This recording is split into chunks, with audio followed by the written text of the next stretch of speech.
Muito bem, senhoras e senhores, retornando com o nosso programa e hoje recebendo com muita alegria o pastor Renner Batista da comunidade cristã Nova Geração de Araçatuba, na Avenida João Arruda Brasil 49.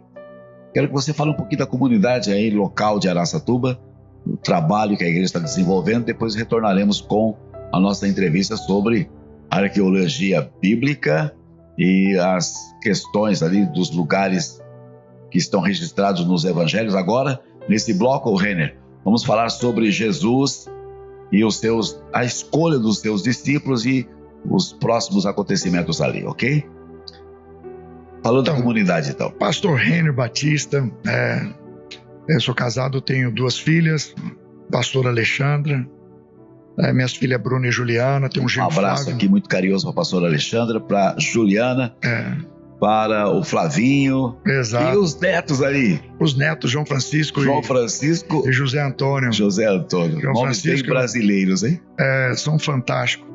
E nós estamos ali na Avenida João Arruda Brasil 49. Nós somos uma comunidade avivada, né? Porque eu nasci como comunidade, né? Então, nós temos tentado levar, temos Ministério de Células, Ministério de Jovem, é um ministério cativante. Ele é muito próximo, né? Eu sempre falo, nós temos Ministério de Célula, mas, por exemplo, eu faço questão, acaba o culto, eu fico na porta, cumprimento todas as pessoas que estão saindo. Você é pastor da moda antiga, então? E hoje não é a crítica para os meus amigos pastores, mas o pastor fala tchau lá do púlpito e desaparece, né? Na maioria. Mas você ainda vai na porta do templo cumprimentar, abraçar. Isso o público gosta muito. Eu sou... Te conheço, sei que isso é muita seu, né? de comunhão, até as pessoas da nossa caravana falaram, puxa, você é um pai, né? Eu falei, então eu gosto de cuidar. Isso é um chamado que Deus, talvez pela falta de eu ter perdido meu pai muito cedo e ser criado, né, sem pai. E na realidade eu fui ter uma referência de paternidade quando eu me converti. Aliás, eu louvo a Deus pela vida do pastor Samuel, né, da comunidade Casa do Pai. Foi um paizão para você mesmo. Foi a pessoa que, cara, ele fez a diferença na minha vida. Um abraço aí, pastor Samuel, comunidade Casa do Pai, Araçatuba. Deixa eu aproveitar aqui, Renner, mandar um abraço para a Nova Aliança Londrina, pastor David Souza, pastora Mônica, pastor Alberto Luiz, pastora Gabriela, Beto, meu filho, Gabriela, minha nora, e os netos, né? Saudade dessa galera. Você quer ver uma curiosidade? Quer ver uma curiosidade? Algumas pessoas tiveram interesse em fazer parte da minha caravana. Porque a Renova, ela enviou agora, só o mês de março, 350 pessoas para Israel. Só o mês passado. Só o mês passado. Eu não sei se é março e abril, tá? Sim. Mas 350 pessoas nesse período. Qual é o mês mais indicado, então? Esses meses aí? Olha, eu gosto muito de outubro, novembro. Mas é a primeira vez. Mas o problema, a gente tira um pouco das festas. Porque é um volume muito alto de pessoas e vai atrapalhar o passeio. Entendi. Você não vai ter tempo para discutir algumas coisas, busca de conhecimento. No começo do ano é bom. E o clima lá, como está muito frio agora? Por exemplo, eu peguei frio ainda. Eu achei que março não teria. Tanto é que a caravana do ano que vem nós faremos em maio. Mas a curiosidade é que me indicaram, uma pessoa falou, olha, tem um casal querendo fazer parte da tua caravana, você permite? Falei, lógico, sem problema nenhum. Só precisa avisá-los, né, como que a gente trabalha, como que eu sou o guia espiritual. Não pode, já falamos para eles e eles estão com muita curiosidade e querem participar junto com o senhor. Esse casal foi? Esse casal foi, sabe de onde ele é? Comunidade Aliança do Pai. Como é que é? Nova Aliança, Comunidade Nova Aliança. De Londrina. Igreja Nova Aliança. Inclusive eu perguntei do seu filho, ele falou, eu conheço ele. É verdade. É isso aí. Uma curiosidade. Aí, pessoal de Londrina, sempre pelo Facebook, acompanhando aí o nosso programa. Continue, compartilhe aí o nosso programa. Mais amigos precisam conhecer os temas que estamos abordando aqui hoje. Eu saí um pouco daquela questão da saúde, da pandemia, para falar sobre assunto bem bíblico mesmo, que é minha curiosidade. Estou me planejando, viu, Renner? Você precisa ir comigo, né? Estou me planejando aí, pessoal. Breve estarei nessa caravana aí com o pastor Renner, se Deus quiser. Mas Renner, vamos lá. Jesus começou seu ministério na Galileia. Sim. Ele vai e passa uma noite, né? Um exemplo que Jesus dá para nós, né? Um exemplo de comunhão com o Pai. Ele foi estar orando a Deus, o Pai, dizendo que ele também é Deus, mas para tomar a decisão da escolha dos 12. Olha aí, pastores, o exemplo de Jesus. Então, aí no dia seguinte, Jesus está passando pela praia e já vê lá o Pedro, Tiago e João. Foi assim? Na realidade, é interessante esse chamado dos discípulos, né? E praticamente todo o ministério de Jesus, a maioria dele foi justamente no Mar da Galileia, né? Ao redor do mar. Então, quando a gente pega desde Tiberíades e nós vamos até Cafarnaum, praticamente Jesus... E é interessante, né? Ali é tudo orla marítima. Tudo orla marítima, tudo cidade, né? Como tem Magdala, que foi descoberto há pouco tempo atrás. E ainda é interessante que no início desse ano, os arqueólogos descobriram mais uma sinagoga em Magdala. Eu estava assistindo essa semana, Renner, que Éfeso hoje é Turquia, né? Sim. E quando Jesus na cruz falou para João, eis aí a tua mãe, Maria, últimos dias da vida dela, ela foi morar em Éfeso, onde João retornou do seu período que ele foi desertado pelo Império Romano para a ilha de Patmos. Então, João tinha afinidade com a igreja de Éfeso, que foi uma grande igreja na região. E esses dias foram escavadas e descobriram a casa de Maria. Na verdade, a casa de João também. Então, lá na Mar da Galileia tem a casa de sogra de Pedro, não é isso? Também, né? Tá lá a casa? Ali tem, fizeram uma igreja em cima, tem um tampo de vidro, você pode ver. Mas é tudo ali, tem vários locais fantásticos, né? Nós pegamos, por exemplo, Magdala, que lá foi encontrada uma sinagoga, que provavelmente Jesus ministrou nela. Maria era de lá, Maria Madalena, né? Maria de Magdala. Então, ainda muitas pessoas chegam, a prostituta. Popularmente aqui no Brasil, Maria Madalena. Mas ela nunca foi isso, nunca foi prostituta. Tá vendo? Isso aí foi um equívoco uma coisa da igreja. Se corrigir, né? Então, na realidade, era vamos dizer assim, uma mulher diferente da sua época. Mas provavelmente era uma cidade que tinha muita riqueza, o que a gente vê pelos detalhes dela, pelo sítio arqueológico. E é muito bacana, porque lá fizeram a igreja católica, o arquiteto fez algo fantástico. Então tem algumas colunas em homenagem às mulheres bíblicas, e tem algumas outras colunas dentro sobre os apóstolos. Interessante, né? E aí eles fizeram o altar com um barco parecido com os dias de Jesus. Então quando o padre ele vai fazer a missa dele, e a pessoa ela senta, eles fizeram, é uma igreja totalmente fantástica. Ela é climatizada pela água. Então tem uma corrente de água que vai em volta da igreja e faz uma piscina por detrás do altar. Então quando a pessoa senta no banco, ela olha, eu vou colocar essa foto para vocês verem na imagem, eu vou mandar. Muito bom. A pessoa senta e quando ele olha, é como se a pessoa que estivesse ministrando estivesse no meio do Mar da Galileia. Aí tá no barco, né? Tá no barco. O púlpito é um barco. Tá no barco. Interessante. E como você falou do chamado dos discípulos, tem alguma coisa interessante ali? Não tem? Tem. Pensa bem. Quando eu gosto muito de Lucas capítulo 5, quando fala da pesca maravilhosa. Você concorda que todos os apóstolos já eram discípulos de João, Renner? Você concorda com esse ponto? Nem tudo, né? Não. Nem todos, né? Não, nem todos. Eu acredito, todos. Nem todos. Alguns que não são tão conhecidos. O próprio Natanael foi encontrado quando Jesus fala. Ele fala, olha, eu te vi debaixo da oliveira. Interessante isso, né? O que era interessante? Esse cara, ele era diferente. Por que Jesus estava no contexto da época? Era de costume eles ficarem, né, com a Torá, estudando. Debaixo da sombra ali, né, de uma árvore, então, né? Na realidade, ali é uma revelação, é palavra de conhecimento. Por isso que Natanael, na hora, fala assim, realmente o Senhor é o Cristo.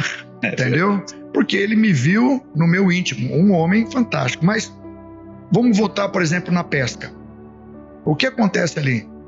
Tem a história de Pedro e André, não é isso? Então, quando acaba, tem todo, não pescaram a noite toda. Aí, quando Jesus fala com Pedro, mas sob a tua palavra, lança nas águas profundas. Olha, nós pescamos, eu tenho habilidade, eu pesquei a noite, não pegamos nada, mas sob a tua palavra. Lançou, aí pegou, teve aquela pesca maravilhosa, aí a ponto de outros barcos, né? Sempre que a gente entende que a bênção de Deus nunca sobe para nós, sempre tem para repartir. E aí, quando ele sai, Jesus fala para ele assim: a partir de agora, vocês serão pescadores de homens. Quando a gente olha para o Evangelho de Mateus, o chamado desses discípulos, de Pedro, André, João e Tiago, é diferente um do outro. Porque quando ele chama Pedro e André, o que é que eles estavam fazendo? Lançando as suas redes ao mar. O Evangelho de Mateus vai falar sobre isso. E Pedro e André, eles estavam lançando... Estavam pescando. Tá certo? E quando ele chama João e Tiago, que eles estavam fazendo? Consertando as redes.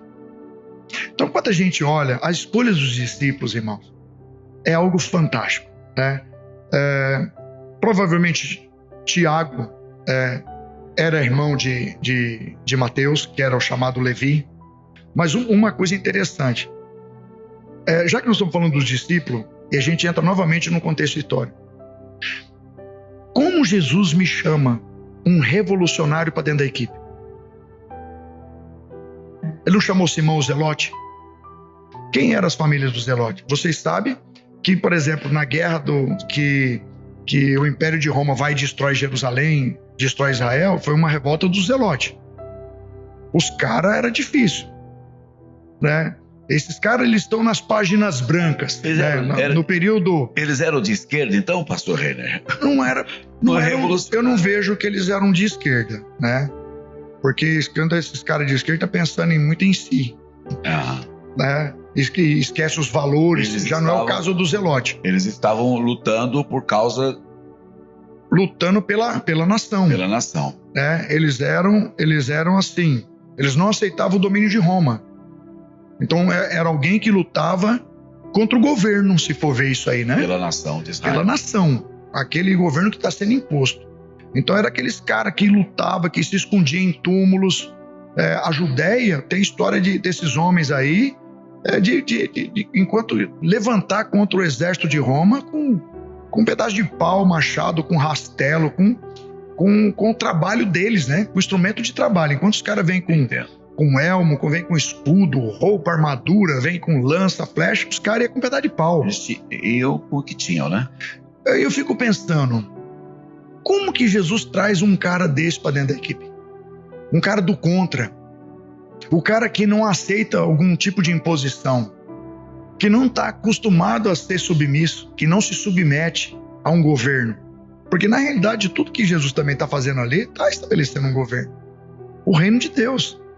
Não é isso? Na verdade, Jesus não estava criando um reino terreno. Sim. Ele citou isso, né? Mas o reino não é desse Mas mundo. É interessante que existem algumas coisas assim, por exemplo.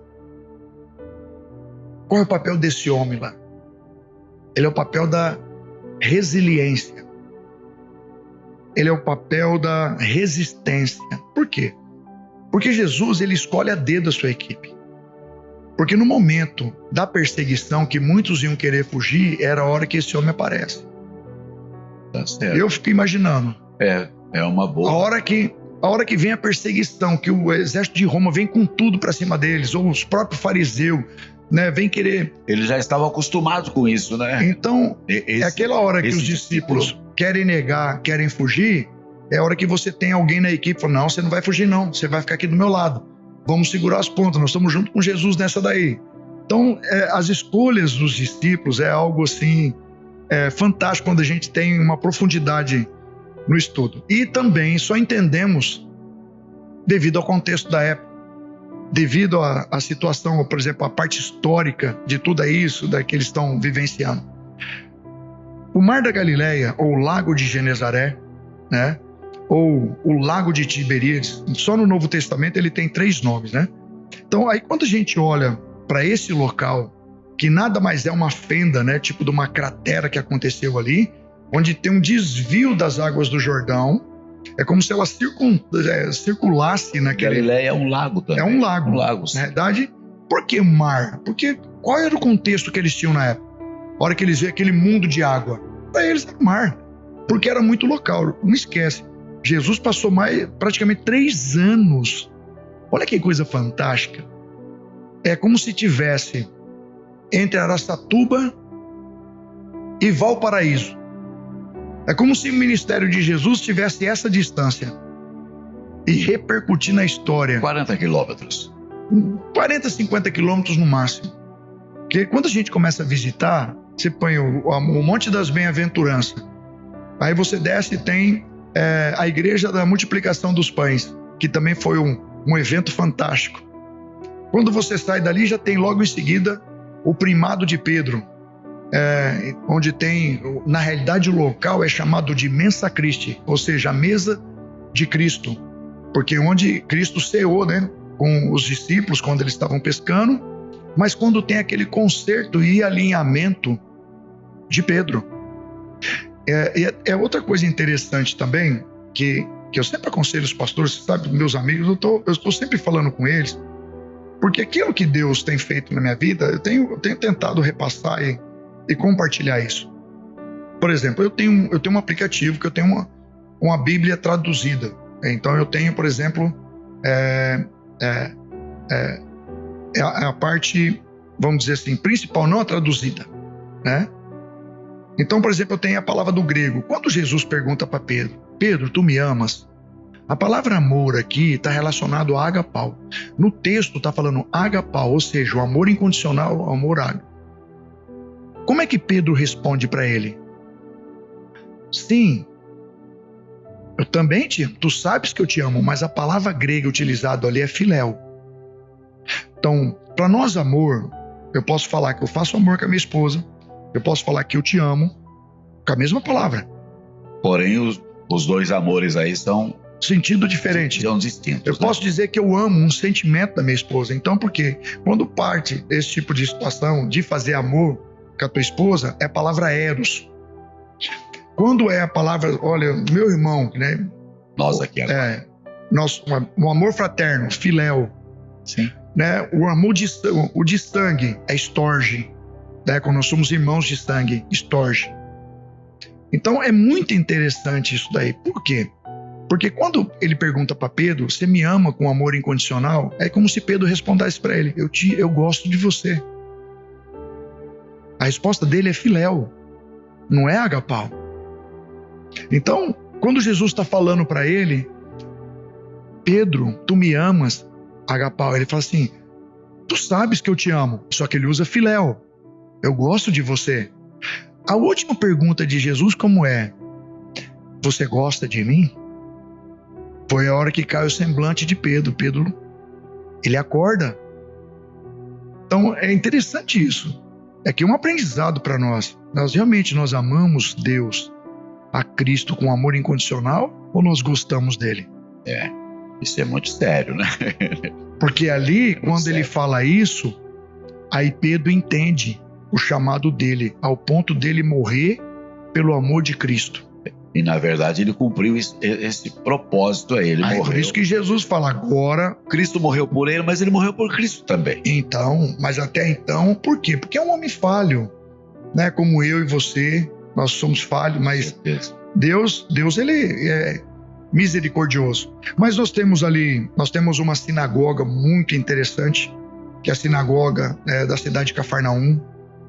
Nós temos ali a casa de Jairo. Nós temos ali a coletoria, por exemplo, onde Levi foi chamado. Então, tem muito contexto histórico. É algo fascinante. Inclusive, na sinagoga, nós temos lá um trecho, que é a parte de baixo, que fala que é a sinagoga original, mas ao lado, né, eles têm um anexo. E lá foi interessante que numa aula de arqueologia, eles tiraram uma fotografia, eles mostraram uma imagem de onde as crianças ficavam brincando. lembra muito quando a gente era criança e tinha a biroca, né? Aquele negócio de bolinha de gude, que tinha as linhas que a gente ia seguir. Me lembro. Parece um tipo de um tabuleiro que eles têm ali. E todas as vezes que eu vou lá, eu faço questão de ir nesse lugar e tirar uma fotografia. Então tem assim, muita também curiosidade, muita coisa bacana. Renner, eu vou pedir uma licença para você. Vamos tocar o louvor. Vamos trazer uma música muito linda para o nosso público. A gente retorna para você fazer as suas considerações finais, convidar o pessoal para a próxima caravana, dar o seu endereço aí para as pessoas fazerem contato. Mas agora temos esta oportunidade de apresentar o nosso clipe musical. Vamos lá.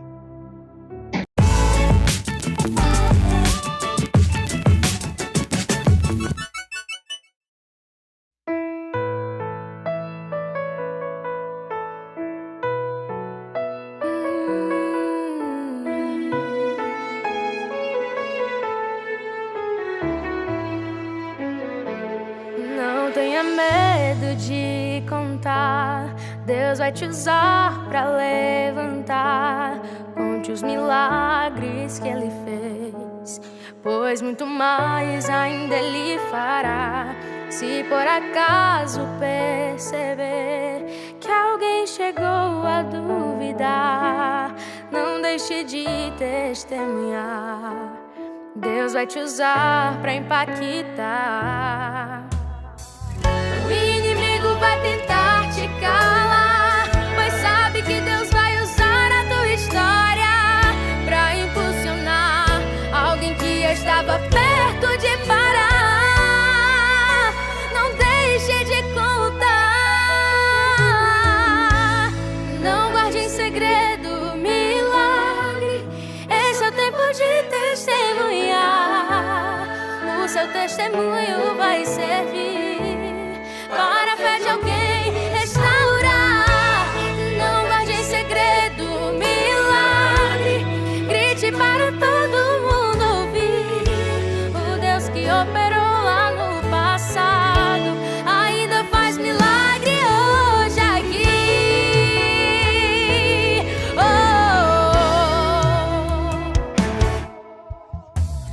O inimigo vai tentar te calar, pois sabe que Deus vai usar a tua história pra impulsionar alguém que estava perto de parar. Não deixe de contar,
Voltando com o nosso programa hoje com o pastor Renner Batista, falando sobre a viagem à Terra Santa. Este ano foi Egito e Israel. Ele vai fazer essa viagem ano que vem, 2023.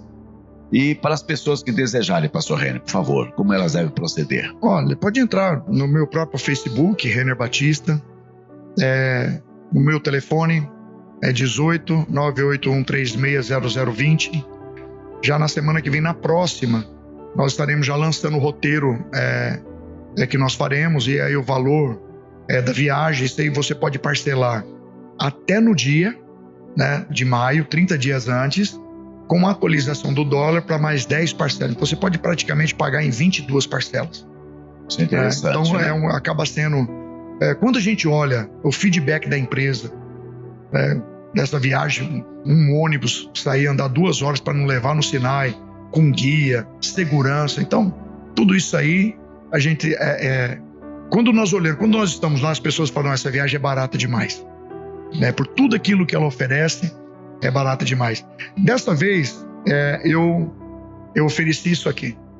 Você tem aí os manuscritos do Mar Morto. Tem é muita coisa, tem muita riqueza envolvida nisso. A história que é envolvida nisso, né? Os primeiros arqueólogos, como foi comprado, né? Como foi encontrado, tem tudo aqui, é muito interessante. Um arqueólogo, que na realidade na época era um general aposentado, Yadim, ele estava fazendo uma visita nos Estados Unidos e viu um recorte de jornal. Para quem duvida das Escrituras Sagradas, a Folha de São Paulo, 1990, século passado, 1992, publicou o achado dentro de um cântaro, de um vaso. Um jarro de barro. Um jarro de barro.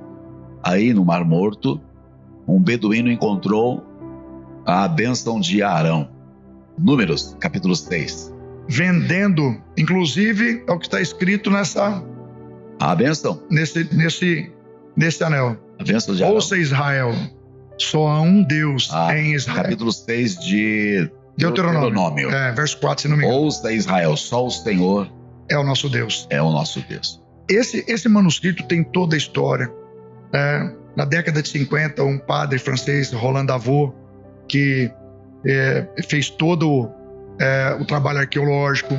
Esse Yadim teve um papel fundamental. O pai dele, que era na realidade o responsável, Sukenik, que era um mestre e o responsável pela faculdade de hebraica de Jerusalém, eles compraram na época esses 4 manuscritos por $250 mil. Um valor inestimável, Hoje não tem mais valor, né? Sim. Mas tem exposto lá o livro de Isaías, lá no Museu do Livro. Inclusive, quem redigiu essa apostila é o curador do manuscrito do Mar Morto, né? O Dr. Adolf Reutemann. Um cara fantástico. Aqui conta a história de Oren Gutfeld, que hoje é o responsável pelo departamento arqueológico da faculdade hebraica. Ele é quem encontrou a caverna número 12. E na realidade, os arqueólogos estão trabalhando constantemente, porque tem muita coisa a ser descoberta. A ser descoberta ainda, né? Eu preciso citar algo, uma visita que nós fizemos, que não estava no roteiro, e eu quero que eu vou mandar uma fotografia para vocês colocarem, que foi na cidade de Davi. Esse texto está lá em 2 Samuel capítulo 5, quando Davi vai tomar a fortaleza de Sião, que veio a chamar a fortaleza de Sião, era a fortaleza de Jebus, né, que era um rei jebuseu. E é interessante que quando ele fala, aquele que subir e conquistar a cidade vai ser o meu general. Quem foi? Joabe. Eu estive na fonte de Gion, que tem esse lugar, essa fonte subterrânea. E eu tirei uma fotografia, eu falei assim, é impossível alguém subir isso aqui. Então quando a gente vê a dificuldade que a pessoa... ele subiu pelas águas subterrâneas, pelo canal subterrâneo, né? Aí você não tem ideia para especificar o que é aquilo. Ele deve ter subido numa distância de uns 3 metros de diâmetro, quase 15 metros de altura. Não tem como você escalar nada, porque é liso, né? É calcário liso. E eu fiquei, como que eles conseguiram fazer? Para mim, meu irmão, É anjo dando estratégia, então... É muito esforço, muita É uma coisa dedicação. fantástica. Aí você sobe mais quase 50 metros de altura para você chegar num lugar e fazer uma conquista. Então, essa viagem, desse roteiro, e nós vamos colocar, eu vou fazer questão de colocar, e nós vamos passar pelo túnel de Ezequias, que são 533 metros de comprimento, que ele liga a fonte de Gião. É um negócio extremamente fantástico. Obrigado, pastor Renner. Estamos encerrando o nosso programa, mas pediria a você que fizesse a oração final aqui para o nosso público, e nosso programa está sempre à sua disposição para trazer novas informações aí para o nosso conhecimento. Tá bom? Eu que agradeço a oportunidade mais uma vez, né, e te faço esse convite. Esteja comigo nessa próxima viagem. E você que tiver interesse pode entrar em contato no DDD 18 98136 0020. 18 98136 0020. 0020 é o contato do pastor Renner. Pode mandar um WhatsApp e aí eu respondo, mando material. Por favor, então, pastor, ore pelo nosso público. Senhor Deus, eu quero te agradecer pela oportunidade de nós estarmos falando algo do lugar, da nação que o Senhor preparou, Deus, que o Senhor escolheu para colocar o teu povo. E é interessante, meu Deus, que a bênção nunca esteve na terra, mas esteve no povo. Então eu quero te agradecer, Jesus, por tudo aquilo que o Senhor se manifestou, a forma que o Senhor conduziu, os ensinos que o Senhor nos deixou. Então nos dê oportunidade a cada pessoa que está nos assistindo nesse momento, que tem o desejo e o coração de estar no lugar onde o Senhor esteve, no lugar onde o Senhor nasceu, no lugar onde o Senhor começou o teu ministério. Dê oportunidade a cada um deles. Assim como diz uma vez uma pessoa para mim, para estar em Israel, basta ter um sonho, que Deus te leva até lá. Então eu quero ser essa ponte, Senhor, que liga esses irmãos, esses amigos, a estar vivenciando essa experiência que o Senhor teve nos seus dias, mas que hoje, Deus, ainda nós podemos sentir. Nós podemos sentir o cheiro e o ambiente que o Senhor esteve. Então eu quero te agradecer pela essa oportunidade, e que o Senhor possa aguçar o sentido de cada pastor que nunca esteve nesse lugar, para que ele possa compreender melhor as suas escrituras, as suas mensagens. Por isso, nós abençoamos os nossos telespectadores, nós abençoamos a vida do pastor Silva Neto, de todos aqueles que trabalham, desde editando, fazendo os vídeos, todas as pessoas competentes para que esse programa chegue na casa de cada irmão, de cada pessoa. Muito obrigado, que continue dando saúde, paz e alegria e provisão para que esse programa continue levando informações preciosas aos telespectadores. Muito obrigado, Senhor. Amém.